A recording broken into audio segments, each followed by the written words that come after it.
Yeah, it's Adam from Canada. I'm here to bring you an absolutely awesome, epic video. Something that I've actually put off for quite some time. I've been meaning to do this, but I haven't gotten around to it. And that is, this is the first in a series of tutorials where I'm going to be explaining all of the keyboard shortcuts that I use on a regular basis. Now, to give you a little bit of a background on me, if you don't follow me on my channel, you're welcome to, of course. But if you aren't aware of the type of work that I do, I work in digital painting. You could call it concept art, you can call it digital painting, you can call it fantasy illustration. I call myself a fantasy illustrator, you know, kind of lets people know exactly what it is that I do. But the reason I'm mentioning this is because what I'm teaching pertains specifically to this type of work. However, if you work in photography or if you work in graphic design or 3D texturing, you may very well use keyboard shortcuts that I don't get a lot of use out of on my day-to-day basis. However, with that said, if you do know about some really awesome hot keyboard shortcuts that I either didn't know about or overlooked or just don't plain use, please share them in the comments below, because I'll benefit from it, you'll benefit from it, everybody will. Create a bit of a bank for everybody to refer to and learn some new stuff. Every time I learn a new keyboard shortcut, that really I benefit a lot from, my eyes light up. And I'll even mention which keyboard shortcuts I've learned, which earned my ex-colleagues a beer. I was so excited. Or students, although I don't buy alcohol for my students. You get the point, right? Please do share it with everybody. There's a few things I want to mention before we get started too. Number one, I'm working on Photoshop CC 2016 as of the date of this video. So if you're, several years have passed, if this is a bit outdated, there may be keyboard shortcuts that I haven't mentioned because they simply didn't exist at the point of the recording of this video. So please do share. Or you might be working on an earlier version of Photoshop where some of these don't apply. Although in this particular video, in this case, most do. As far as I know, most do. So, do be aware of that as well. If you try to use certain keyboard shortcuts and they're not working, or you just don't see it on your toolbar because you're working on an earlier version of Photoshop, that might be the answer. I'll try to mention which ones, but again, I've been working in Photoshop now since the nosebleed versions of Photoshop, like 20 plus years that I've been, so, I'm not exactly aware of which versions exactly certain things came and went, but I'll try my best. All right. I believe that's it. Oh yes, one other thing. These tutorials are intended for artists of every level. Novice, intermediate, advanced, it applies. And guaranteed, no matter how good you think you are, there's going to be one or two out there that you didn't know about, and you're going to be so grateful you learned them. All right? Oh yes, and one last thing. How do you learn these things? How do you become proficient at using Photoshop keyboard shortcuts? The trick is, use them. Try them. Try an image and actually start to play around and experiment with those keyboard shortcuts. It's not until you do that you physically learn them. If you just sit here and listen to it, it's not going to sink in. It's kind of like a fellow artist in the industry said at one point. He posted on Facebook or something. He said, if you read fitness magazines all year, but you never go to the gym, are you going to be in better shape at the end of the year? No, right? You got to get up and go to the gym. And the same thing applies to learning things. Is physically do it, and then you'll learn it. Your body will learn it, and that's where it's going to stick. Before you know, you're not even going to think about it. It's going to be second nature to you. All right? So let's get started. Now, as I mentioned, this is about our toolbar. These keyboard shortcuts that I'm mentioning are about the toolbar over here on the left, depending on where you have it placed on your screen. Okay? Always keep it in its default location. It's on the left, but before I actually start to mention which keyboard shortcuts, I want to mention a modifier key first that applies to all of them. All right, and that is the shift key. And the shift key, if you use the shift key modifier by the way meaning something that modifies the keyboard shortcut, okay, if you use the modifier shift and the keyboard shortcuts that I'm going to be mentioning to you, you're going to be toggling through the different sub menu options. And I mentioned, to show you what I mean, if we click, for instance, here on our first one, if I click and hold for half a second, you notice I have access to the move tool or the artboard tool. The artboard tool is hidden, unless, of course, in Photoshop CC 2015 or above, where they integrated the ability to customize these toolbars, right? But I don't. I just keep it at its default. It's not worth customizing for me. There's no point, because I don't use the toolbar anywhere. Most of the time I'm using keyboard shortcuts. But notice that if I use the modifier shift while I'm clicking on that keyboard shortcut, I will alternate between them, and I'll show you exactly what I mean. So if I click on some other random one, if I want to go into my move tool, the keyboard shortcut is V for Victor, okay? And that's my move tool. So essentially the move tool gives me a cursor like this arrow with a little move arrow next to it. And if I click and drag, I move things around my screen. Pretty self-explanatory. However, if I, for whatever reason, wanted to go use my artboard tool, but didn't want to go and click and hold and do it like this, okay, I just hold down Shift and then click V, and that toggles me between the two, okay? So that's generally how I'll do it, because I don't want to have to click and drag. I don't even want to look at my toolbar 99% of the time if I don't have to, okay? I personally don't use the artboard tool, so it's not something I get a lot of use out of. I use the move tool. So there you go, okay? So there's my move tool. The next down in the list is the Marquee tool, and that is a selection. It's one of several different forms of selection tools. There's a lot of selecting that we do in Photoshop, and this is one of them. And a Marquee tool makes a selection based on a specific geometric shape. The two defaults are rectangular or elliptical, circular or square, okay? And again, to alternate between these two, you notice that there's 4 different ones, right? There's rectangular, elliptical, and then there's single row Marquee, single column Marquee. I never use these ones. I only use these two. And you'll notice that if I use the modifier Shift and M for Marquee, like Michael, right? That's the keyboard shortcut for Marquee. That it'll only toggle between the circle and the rectangle, okay, or the ellipse and the rectangle, okay? It doesn't actually, the other ones you're going to have to click and hold to get into that particular option, okay? So if once I click M, I can make my selection, and if I want to switch it to my elliptical Marquee tool, I do this, and I make an elliptical Marquee tool. Now, while we're on the topic of marquees, I'm going to mention a few keyboard shortcuts that actually apply to not only to this tool, but several other tools you're going to notice as well. It's a universal language that applies to several different tools.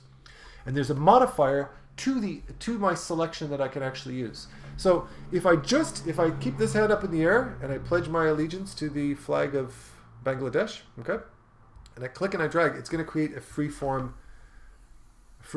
Marquee tool that doesn't have any specific constraints to it. It's not perfectly circular or rectangle or square.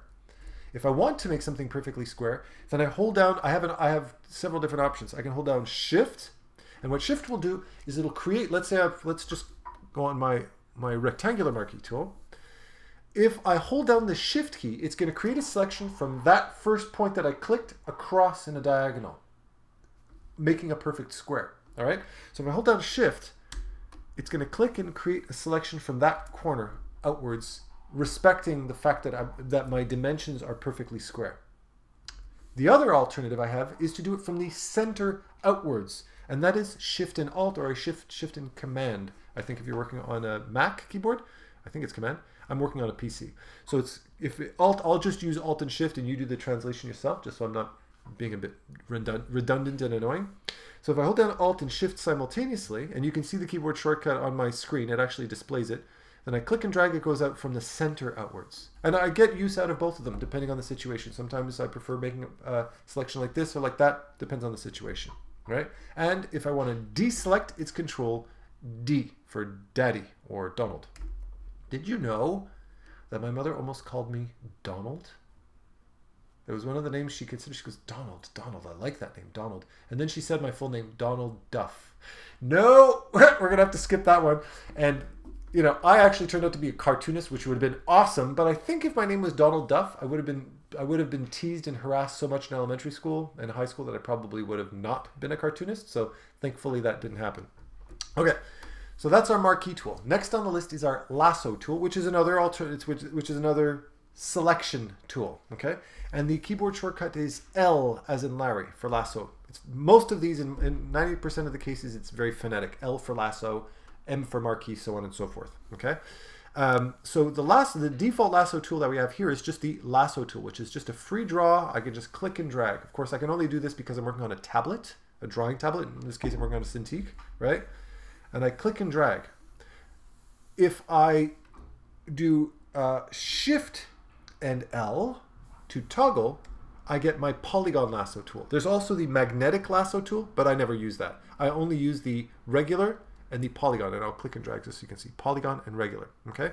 And the polygon lasso tool is a click one. It basically works on vertices or points. It's going to create a straight selection between different points. And if I want to close this, I can do one of two things. I can double click. Oh, that worked. It did work and not anymore. Okay. I can double click, which usually works, or I just mouse over the original spot that I selected. Like that, and you can see the little circle, and that closes my selection, activates my selection.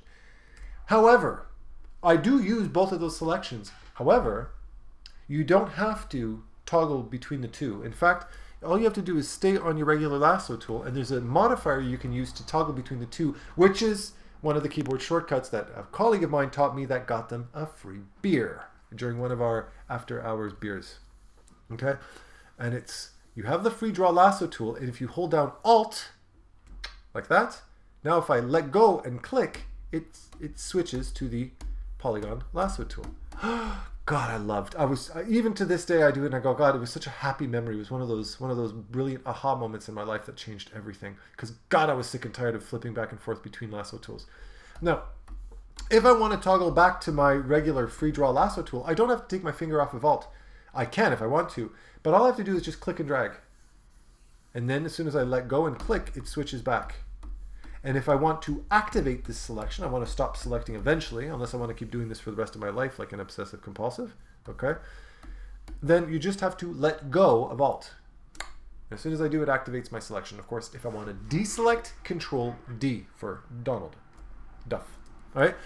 Now, next down on our list is our wand tool, magic wand tool, which is another selection tool, but it's generally a selection tool that tries its best to be aware of what's happening locally, what's happening in that particular area. What color, what value is it? What are we looking at? And it tries to respect that depending on the parameters that you set for it. I'm not going to get into that particular detail, okay?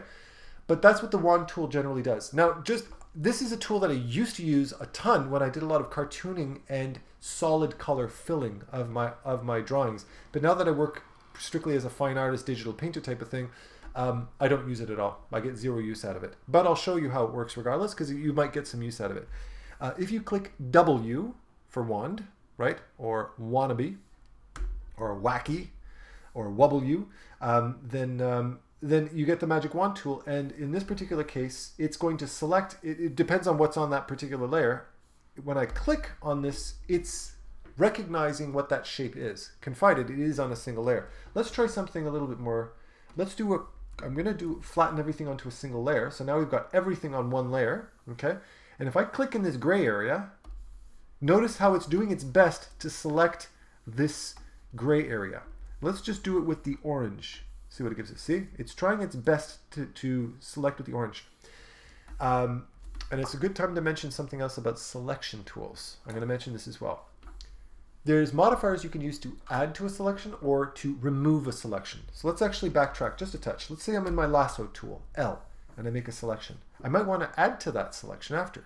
To add to it, you hold down Shift. And notice how my cursor turns into a little plus sign. And I can add to it. Okay? I can remove, I can deselect things by holding down Alt. And notice how my selection tool has a little minus next to it. And this allows me to take little bites out of it. There's one other selection tool you can use that I get zero use out of, which is kind of it isolates a specific thing that you select and it gets rid of everything. It gets rid of the rest of the selection, and if you're selecting a certain object, it'll get rid of the rest of that object. It'll just kind of like crop out everything else automatically, but honestly, I don't use it. It's kind of like a negative space type of selection tool, which is Alt and Shift, and you notice it gives me a little X. Now, if I make a selection around this area, it's going to only maintain that selection and everything else is going to get deleted. Okay? Now, if let's say I did this over, let's say I do a little selection over here, and then I do the same thing, Alt and Shift, and I just want to keep this section of my selection. Okay? Oops. Okay. Didn't work. Did it? Okay, no. Sometimes what it'll do, depending, oh, right, of course, that's why. Because I forgot I've got that copy merged layer on top of it. Let's do it again. So I'm going to do a little thing. Okay, it didn't work. Sometimes what it'll end up actually doing is if I have an area that's filled in, it'll actually crop everything out of the image, but not important. Sometimes it can be a bit temperamental, and to be honest with you, I never use this tool anyway, so I'm just showing it to you. But let's go back to our wand tool. So W for the wand tool. And here I'm going to click and, let's copy merged it. Okay.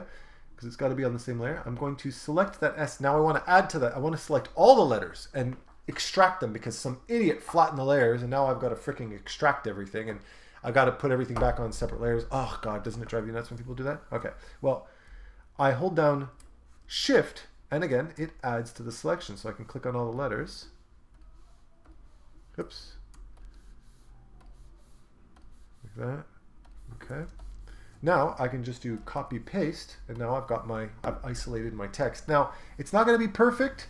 It's going to be a little pixelated, but hey, you know, it's better than a finger in the eye, right? So there you go. And I can do the opposite. I can select, let's see the S, and I can deselect, right? By holding down the Alt key. It functions the same way as I would if I was using the Lasso tool. It's kind of a universal language in Photoshop. And again, Control D to deselect. So that's my magic wand tool. Next is crop, and the keyboard shortcut for crop is C, as in Charlie. And the crop tool, the first time I tap C, if you're working in Photoshop CC or above, when you hit C for crop, it's automatically, the first time, going to make a selection around your entire document, around your entire image. Okay? However, if I want to exit this, I hit Escape. Okay? That now I've exited my crop tool. If I hit C again, notice that I have to click and drag now. Now, if I want to do a selection around the entire thing, I can click anywhere outside the image and it's going to do a selection around the whole thing. Okay?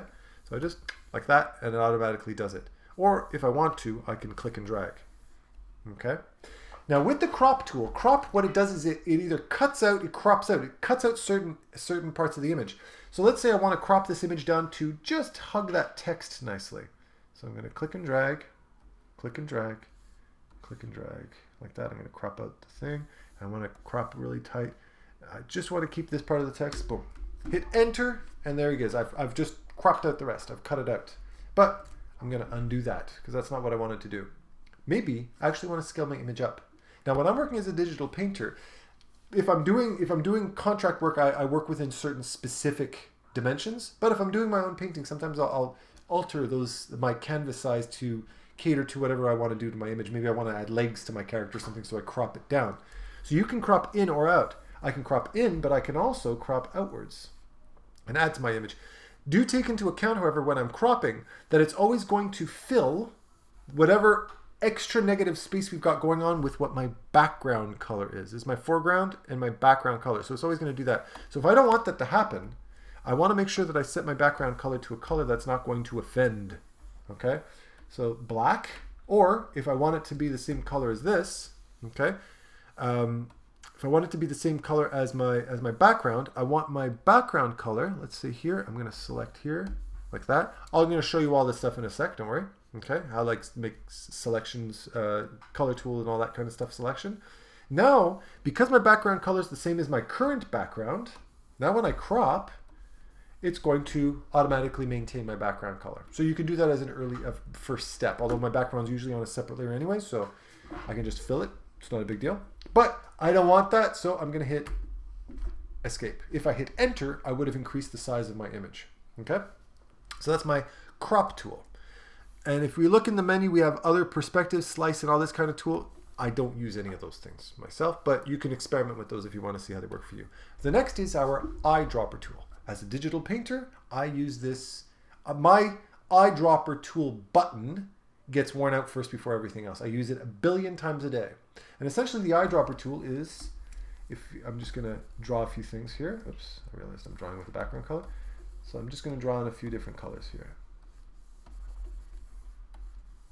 Okay, something like that. Okay, with my Eyedropper tool, while I'm in brush, for B for brush, I'll get back to that again after, although it's pretty self-explanatory. If I hold down my Alt key, then I can, if we look at our color palette here, or we can look here as well at my floating color picker, then I click in there and it sets my foreground color to this color. I'm going to mention something here that might save you a whole lot of headache though, because this is something that happened to me. But let me have a sip of my coffee first. It's very good. Very good. When I drink coffee, I become Russian. Okay. So this happened to me once, and it was driving me crazy. And if this happened to you, oh, you're going to love me for it. Okay? If you click on the other layer. You've just changed the order of priority. So if I actually eyedropper tool it, it's going to, oh, it's not doing it this time. It actually does it on the default Photoshop one. Here, let me get this one here. I got to show this to you because this absolutely drove me mad. I accidentally clicked on the wrong one. Now, by default, when I click on different colors, okay, it's changing my foreground color. But at a certain point, I had accidentally done this. I didn't know how I did it, but I ended up doing this. Then I kept working, and I realized it kept only selecting my background color. It's like, I'd have to select the color and then change it foreground to background to get it to color. But I didn't know how to fix it. I didn't realize it was because by clicking on the physical swatch here on my color palette, I switched my foreground to background color. I haven't the vaguest conception under God why anybody would need to do that. But it's a feature that the Photoshop palette has, and that might cause you the headache. So if this ever happens to you, you just have to come here and click back on there, and then you're back in action. Okay? Just a little quick thing for you. Okay? So eyedropper tool. Click, click, click, click. Now, because I work on a tablet, i.e. the Intuos or Cintiq, I'm currently working on the Cintiq, okay? And of course, if you're interested in the Cintiq review, because I'm working on the 27 QHD, if you're interested in the review, you can go check it out on my channel. I give you all my keyboard shortcuts and settings and all that, the full review of it, so go check it out. Very cool stuff. Because I use the eyedropper tool as my #1 tool for blending and painting, I set it on my pen. So this button here is my Alt key, this top button here, and this one down here is my Shift key, okay? So now I can work with one hand and I can just paint like this, okay? I don't have to hit the keyboard shortcut for what it's worth, although it's not going to slow down your work process at all if you do, okay? So that is the eyedropper tool. The next is our clone stamp tool. Now the clone stamp tool is a fun toy. I know PewDiePie gets a ton of use out of this. My students always had fun when we would use the clone stamp tool when I was teaching. Photo editing and all this kind of stuff. How to I remember I was teaching one of my colleagues' courses, and he has this one thing where the story behind this particular assignment is that the wife found him cheating or something like that, so she tore up his picture. Of course, it's a self-portrait of himself looking like a total dork, you know, with pimples and all this kind of stuff, and tore up the image. So we hand the students a digital version of all the torn up pieces, and they have to patch it up together and make it look like a brand new unripped image in Photoshop. It's a very clever assignment, and we use the clone stamp tool a lot for this. We use a lot of these kind of touch-up tools, these photo tools. As a digital painter, I never use it. I never use it unless I'm just goofing off. It's not some. I might one day get some use out of it, but it is a cool tool. Now the keyboard shortcut for the stamp tool is S. Okay, that's the clone stamp tool. Now I actually haven't shown you I kind of skipped over brush and healing brush. I'll get back to that.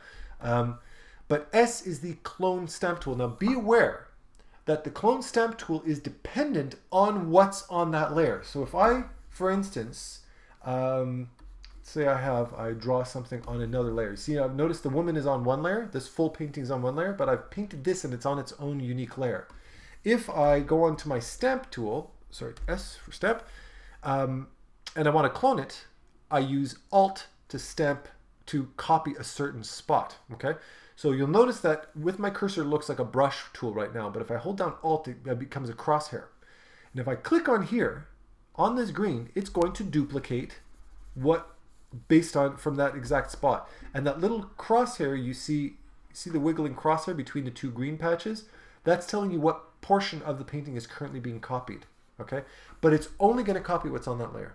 It's not copying anything on the layers below it. So if I want to, for instance, copy her earring, nothing's going to happen. It's not copying that because that's on a layer below it. So do remember that. So I'm going to get rid of this, and instead I just want to copy her eye and give her creepy eyeballs all over the place. So I copy it and clone it. Copy it and clone it. Every time I want to copy, I have to hold Alt and click in that spot. Okay? Now I'm just going to have her creepy eyeball arm. Fun stuff, okay?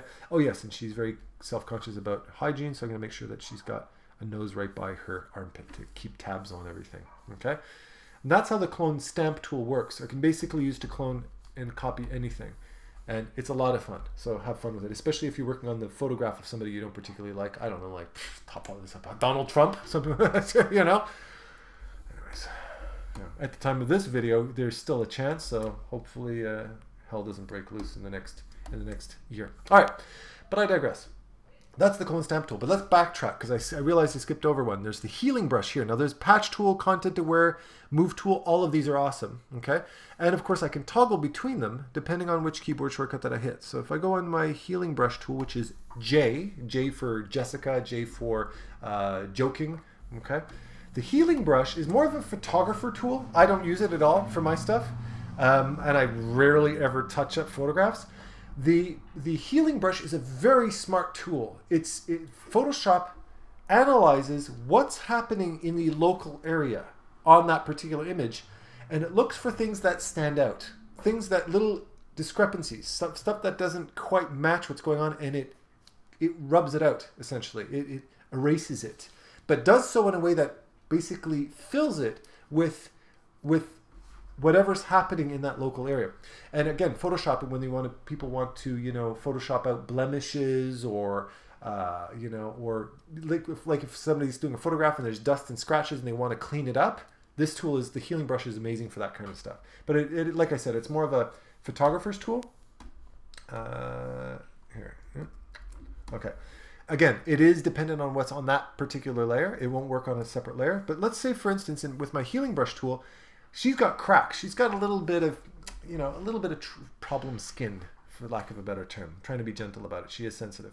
If I use my healing brush tool, all I have to do is just paint over it. Oh, is it working? Because the clone has been moved to the source point. Oh, qu'est-ce qu'il y a?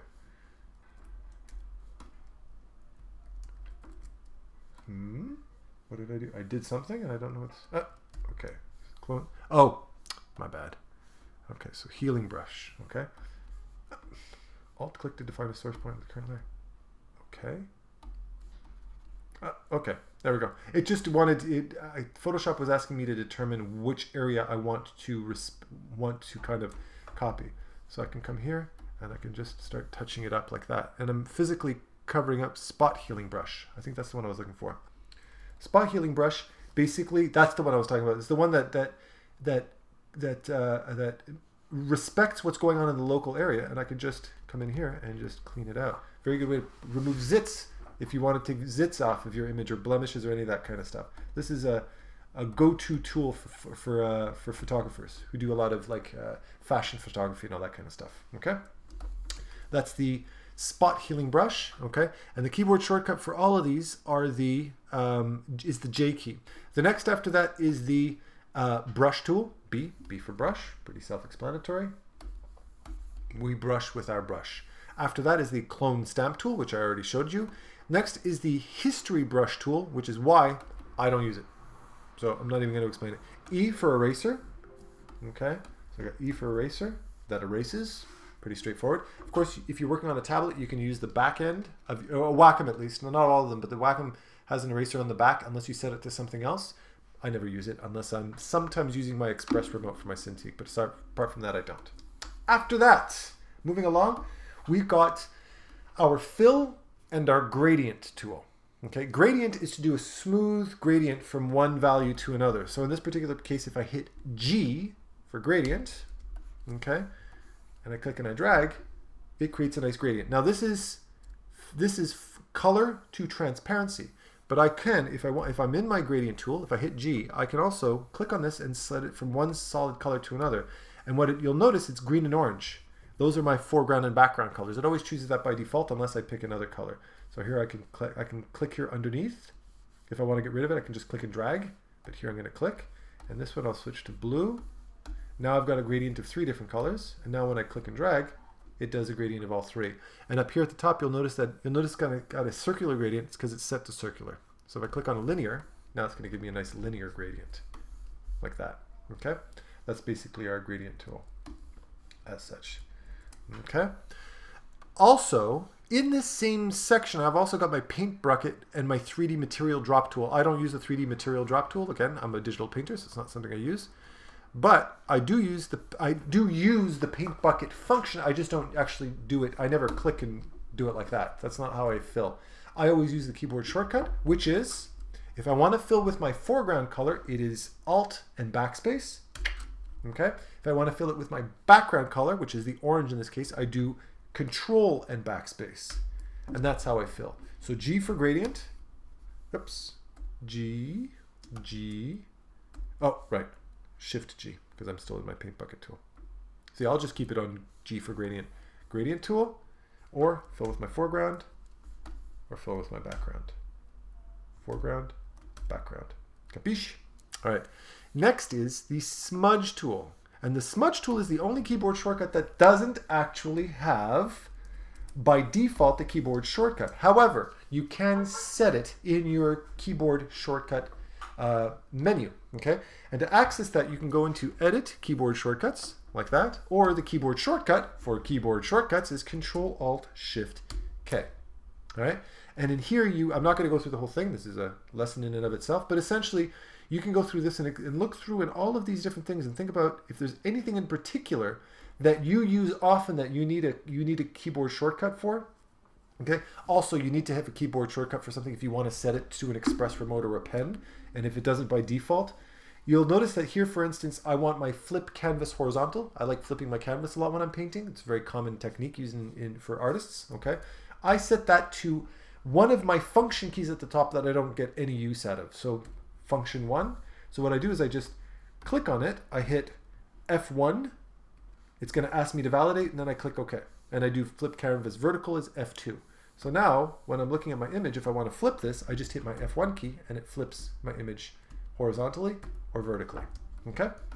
So that is the keyboard shortcuts. If you want to select your smudge tool, if you want to set your smudge tool to a keyboard shortcut, you have to do so Control-Alt-Shift-K and find it and set it to a specific key. And make sure, be careful, you're not setting it to a key that you're already using for something else, like B for brush. Otherwise, it's gonna be a nuisance for you. Okay, and then you have to reset it to default after. But with that said, once I'm in my smudge tool, the smudge tool is essentially what it says. It's smudges, which is a brilliant painting tool. And depending on how much strength you have to this, I can adjust my strength up here, okay, up to higher or lower. It'll smudge more or it'll smudge less. See, it's only smudging a little bit at a time. This is very handy for blending as well. A lot of digital painters use it as well. I don't use this as much, although I do sometimes, depending. I'll use the smudge tool, or I'll just Alt to color drop and just blend by hand manually. I like doing that most of the time. Okay, but that's the smudge tool.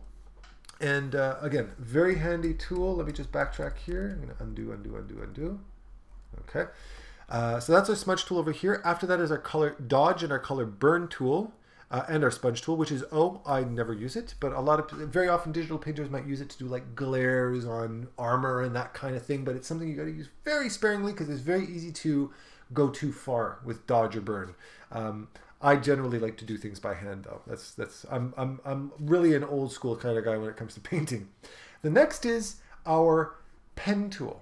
Okay, and the pen tool is a very traditional old school tool used most of the time. The people who really use this as a key tool for doing illustration are mostly graphic design illustrators. People like my friend Jimmy, for instance, he just designed for the second time in a row the Montreal Comic-Con poster. God, he's good. You should go check it out. Just look up Montreal Comic-Con and you'll see his artwork right there. But he uses the pen tool, the pen, or it's also known as the Bezier curve tool, religiously because he needs to get nice clean lines. That's generally what it's for. And the Bezier curve tool is generally used for making selections that are on a perfect curve. All right. And the pen tool keyboard shortcut is P. All right. And generally speaking, for the pen tool, it works with vectors. There's raster and there's vector. I'm not going to get into it. This is very old school stuff that isn't really, it's not that important. Well, it is, but not for today. Raster works with pixels. Vector works with points, vertices. Okay, so I click a point and then it creates my first point, but then I click my second point and I drag and it's going to give me a nice curve. And notice that if I click and drag, it's automatically going to create a smooth tangent between each curve. All right, a tangent is the connection between one spot and the next, how one naturally blends into the other. Okay, these are smooth tangents between each one. It goes seamlessly between one another. So every time I click, it's always going to create this nice smooth tangent. However, I might want to break that tangent depending on what I'm drawing. So if I want to break it, a keyboard shortcut while I'm in the pen tool is Alt. And if I click on that last point, notice that one of my handlebars just broke. Now I can,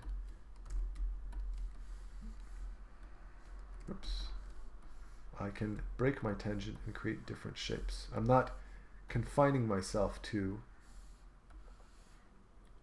a specific direction. Okay, and I'll do something like maybe like this. And I got to adjust it. See, that's looking kind of yucky. Oops. I can hold down Control to move one single anchor point like that, and I can go and I can make my selection, so on and so forth. And this is a bit sloppy, but you get the idea. Okay. Then I keep going, keep going. Now, with the other thing with the pen tool, since we're on the subject of the pen tool, the other thing that's important to note is if I just click, click, click, Photoshop recognizes that as, oh, Adam just wants to do it like kind of like the polygon lasso tool. He just wants to do point, point, point. As soon as you click about 2 or 3 times, it'll start to automatically give you straight tangents between each one. And yes, it does. Photoshop does think of me by name. He says, oh, Adam wants to do straight point. It's true story. Don't quote. Don't just accept what I'm saying. Don't question it. You won't. You won't. And if I want to go back to the curve tool, I click and I drag. There we go, like that. Okay. Now, I have my paths palette open up here. You can see path. You can see that I have that open up here because unlike the other tools like the magic wand or the lasso or the marquee tool, the path requires me to do an extra step to convert this into a selection, because I can use paths for multiple different purposes, i.e. animation path. I can use it as a path for my text if I want to write text on a line, on a curve, okay? Or I can convert it to a selection and fill it. So I need have my path menu open, and in order to open this particular panel, you have to go into Window and then go down to the bottom, Paths, okay? And here, once I'm in this, I have to hold down Shift over the window, not over the text, but over the window, the preview window here. And when I hold down Shift, notice how my hand turned into a little marquee next to it. Now if I click on it, it just converts my path into a selection.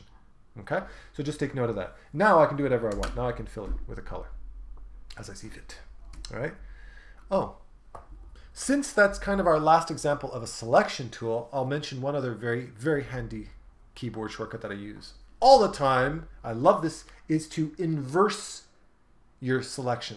So currently my selection is, you can see when I fill it by doing Alt and Backspace, I am filling this area. This is considered my active area. However, what if I want to select the opposite of everything that's currently selected? Well, I do Control Shift I. And now I've just inversed my selection. Now I want to fill all the other space with my background color, so I do Control and Backspace. Ultimate cosmic power, and I just saved. I'm such an idiot. I did Control S by accident. It's okay. That's why I do everything on different layers. Control D and delete my layer. Haha! I just saved the day. All right, so Control Shift I to inverse selection. Moving along, we're close to the end here. Below that we have our text tool, and the default T for text. Pretty straightforward. And now I can write anything that I want. Okay, exclamation point, because we millennium people over abuse the exclamation point. Everything is a freaking statement nowadays. Sorry, I need to lubricate my gurgle flipper. Oh, c'est bon. All right, so I can write anything I want. Now, notice that when I was finished writing the text, well, if I'm at the end of my sentence, let's just click back here. If I'm at the end of my sentence, I want to, whoops, daisy. If I want to validate this selection, okay, if I want to validate this selection, if I hit Enter, it's not like the crop tool. If I hit Enter, I just start a new line, and I start a new line. That's what the Enter thing does. So Enter is not the way to do it. Well, what if I click a shortcut for another key? Well, like V, for instance. No, that doesn't work either, because all of my keyboard shortcuts are now text, right? So how do you get out of this tool without deleting what you've done? Well, the mistake I can make is by hitting Escape. If I hit Escape, I undo what I just did. It's kind of a way of canceling. It exits the writing tool, but it cancels what I've just done. So what I have to do in this case is write something, blah, blah, blah, blah, and then I click manually on something else. And that exits me out of the tool. And generally, 90% of the time, I usually select my move tool. It's because it's the default, right? So I just do that. Now I can move it. I can do whatever I want to. Okay. Next is our, oh yeah, well, we've got, while we're on the subject of text, I can also do a vertical type tool, blah, blah, blah, blah, blah, and I can write everything up and down like a la matrix style, right? And I've got also vertical type mask tool, horizontal. I'm not going to get into that because that gets, I want to keep this strictly keyboard shortcuts, right? This gets a little bit wordy at a certain point. The next is our path selection tool, which I don't really use, to be completely honest with you. I don't particularly use it, but it's there. That's basically what it is. So T for text, P for pen, and for the path tool is A. Again, I don't use it at all. Below this is another one that I've only used maybe 4 minutes in my entire career. And that is not the rectangle or ellipse tool. These are shape tools. It is a line tool. And I've used this on odd occasion when I want to do perspective grids and stuff like that. Okay? That's basically it. Okay? That, it can be handy for that, but generally speaking, I don't get a whole lot of use out of this either. Okay? The next is the rotate tool. Oh no, it's the hand tool and the rotate tool. So the hand tool, I actually didn't mention rotate here, did I? Do I have right here? I mentioned rotate, rotate, rotate. Let me add that in for you so you can have this sitting on your list here. Let me do a little something for you.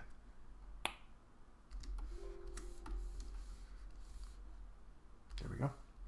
Okay. And here, bear with me, ladies and gentlemen. It's down at the bottom. Change screen mode. Pen. Here, I'll stick it in here.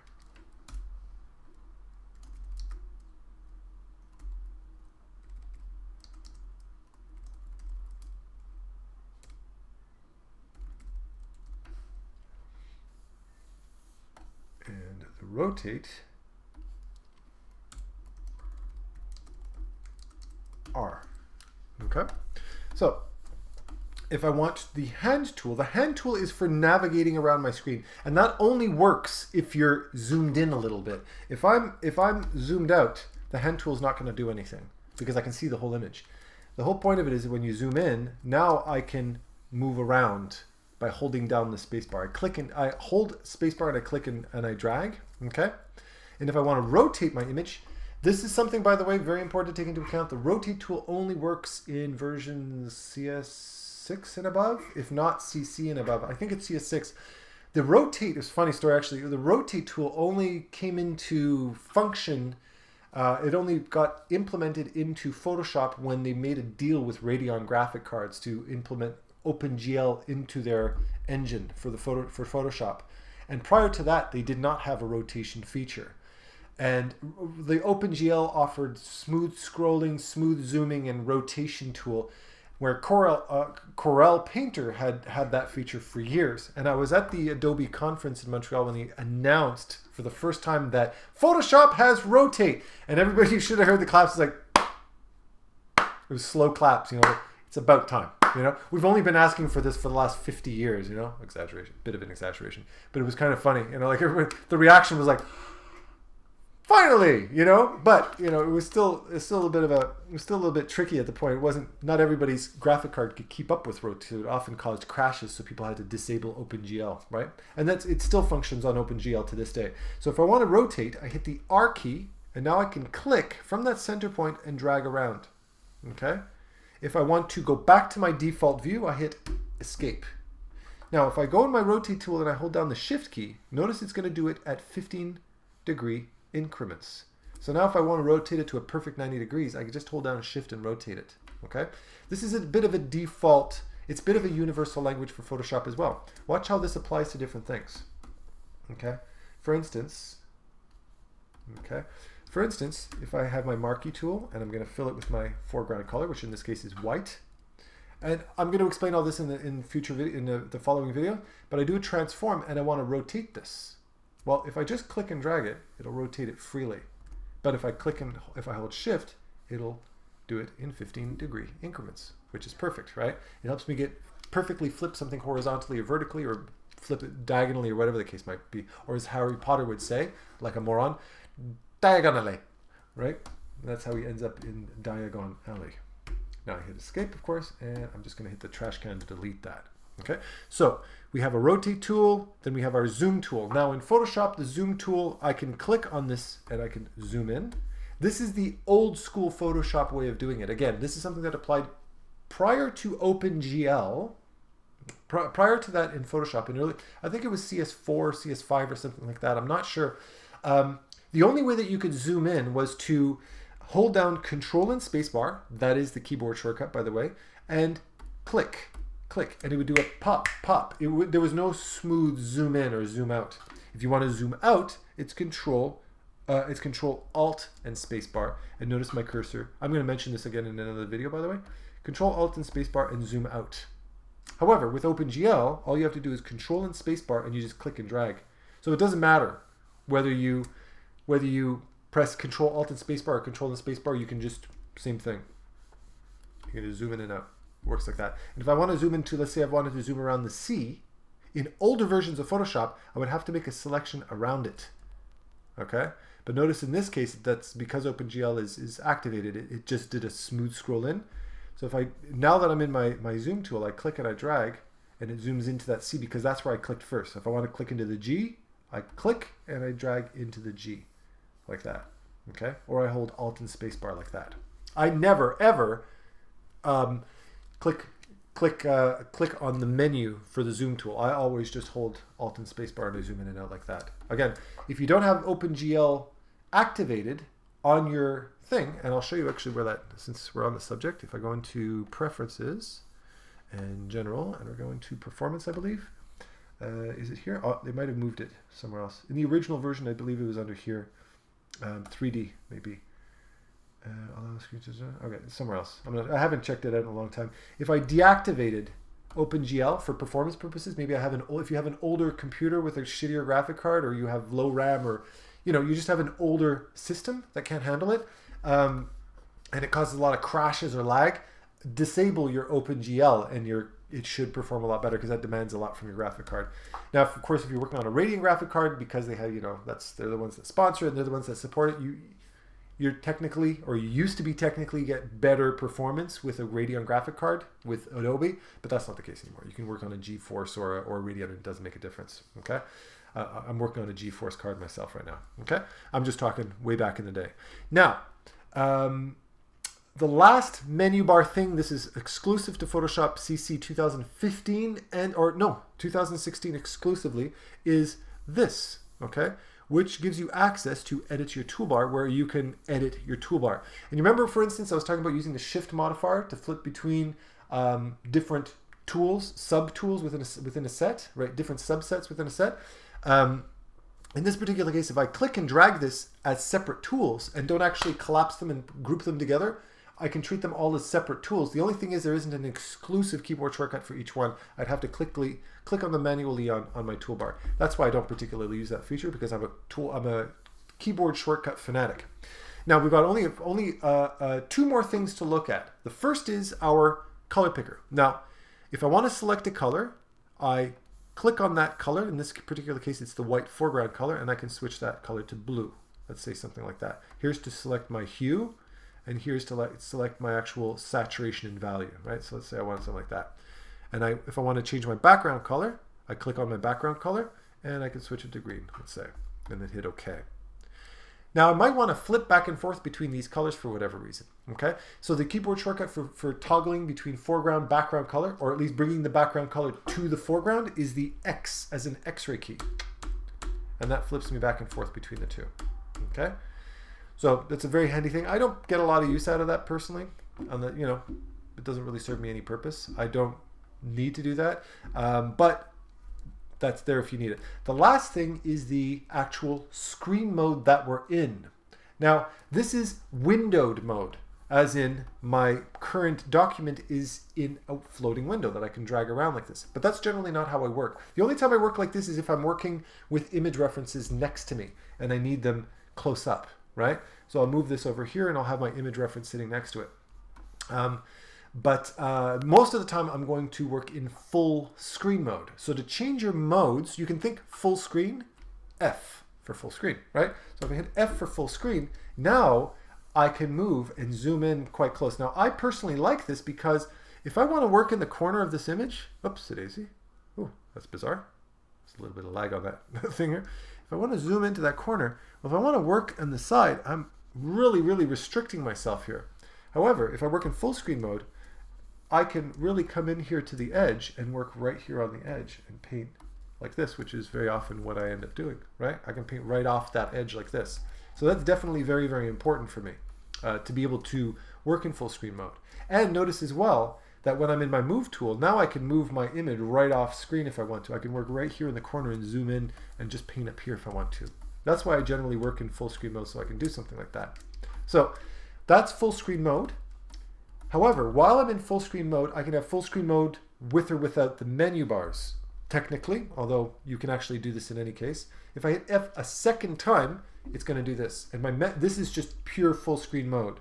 Okay? Like that. Okay. Now I'm actually, the dimensions that I'm actually recording is 1920 by 1080 when my screen's actually larger than that because I'm working on a larger display. Okay? But there you go. However, I can at any point in time that I want bring my menu back just by hitting the tab key, just to the just above my caps lock key. So if I hit tab, my menus come back. I can hide or show my menu by toggling the tab key, and that applies in any mode.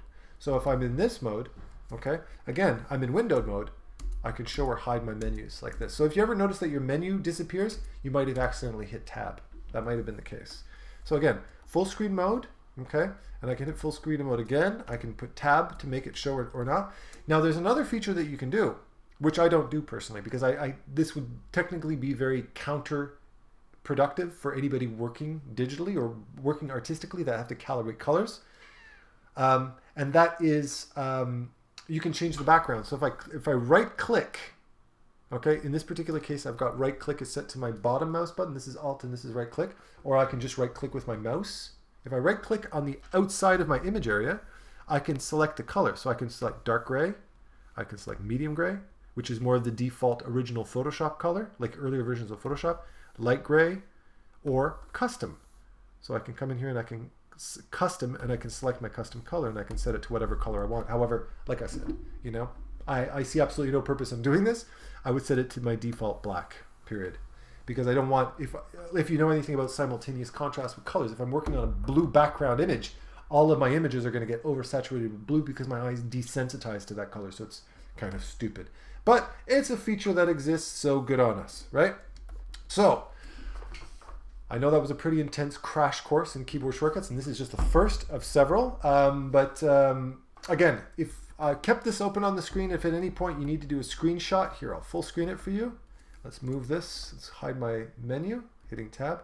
And here, you can screen cap this, and you can do a screen cap and then do a Control V. Open up a new document in Photoshop with Control V. To open up a new document is Control O, okay?